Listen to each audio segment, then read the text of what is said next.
tu hombre no te facilita las cosas y mueres, ardes en ansias por convertirte en una mujer de alto valor, bueno, pues sigue dándole al scroll, que de eso yo no sé nada. Quizá todo sea una cuestión de interpretación, de subjetividad, las perspectivas de uno y del otro no están siendo correspondidas, no lo sé. Pero hablando de subjetividad, hay muchas cosas que están pasando con respecto a la perspectiva, a la interpretación que muchos y muchas estamos teniendo con respecto a Emilia.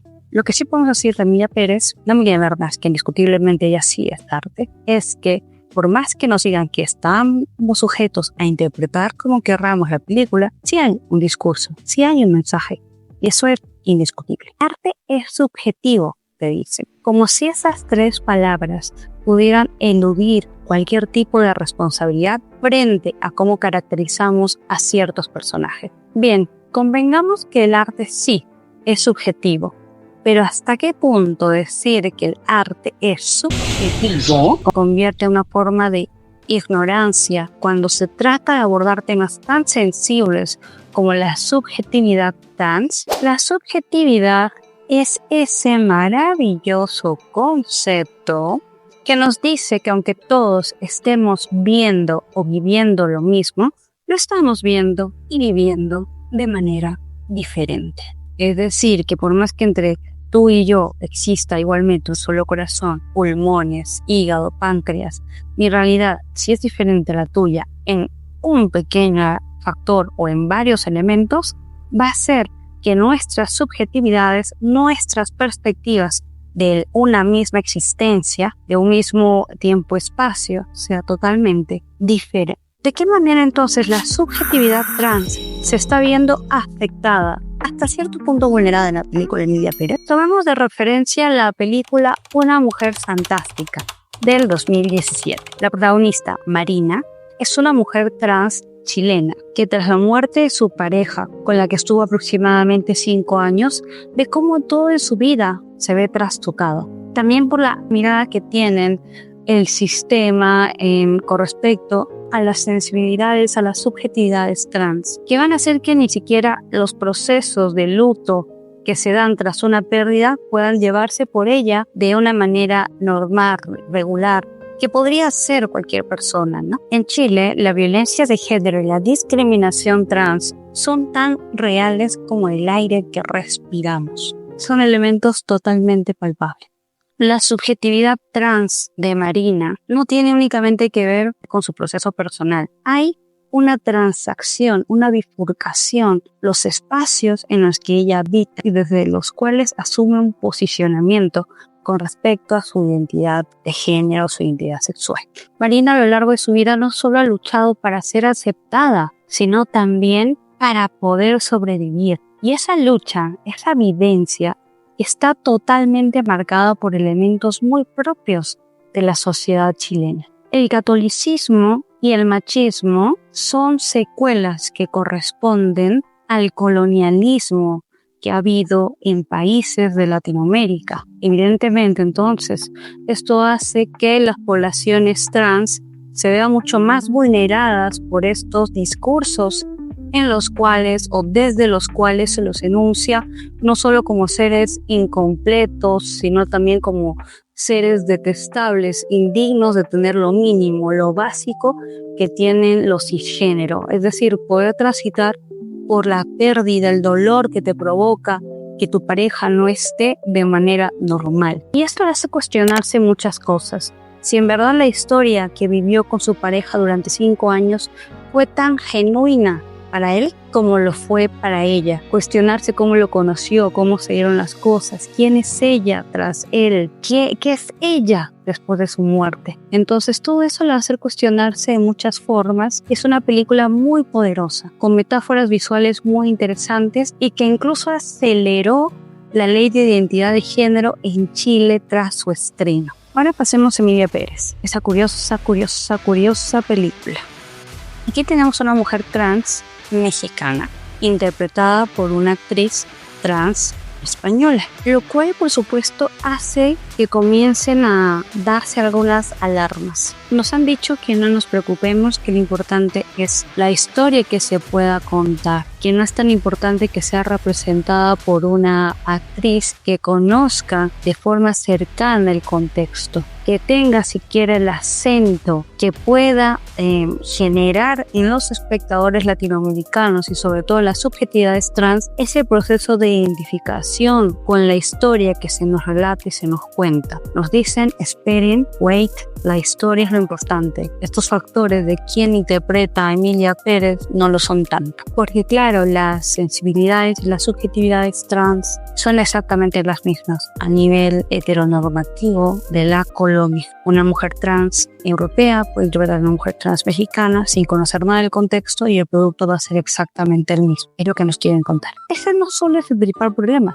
es que si vamos un poco más allá, si escuchamos las entrevistas que tiene el director, él mismo afirma que fue a México hace 30 años, escuchó de México muchas cosas hace 10 años. El contexto de México no es el mismo de este año, del año pasado. Las problemáticas, si bien pueden ser semejantes en algunos espacios con respecto a las subjetividades trans, jamás van a ser las mismas. Incluso dentro del propio territorio mexicano va a ser diferente. Van a haber varios elementos. Te pongo en contexto, ¿no? Una persona trans que es, por ejemplo, del interior del país, que supongamos que ni siquiera es del DF, de Ciudad de México, del CDMX, es de Chiapas, es de Veracruz, no solo se enfrenta al hecho de tener tras de sí los ideales que la colonia impone, que son, por así decirlo, estereotipos con respecto al género, estereotipos con respecto a la religión, estereotipos con respecto a la raza, estereotipos que son culturales, sino también estereotipos sociales ideales. ¿Cómo habla ese mexicano, esa mexicana idealmente? ¿Cuáles son las adquisiciones económicas que tiene? Entonces,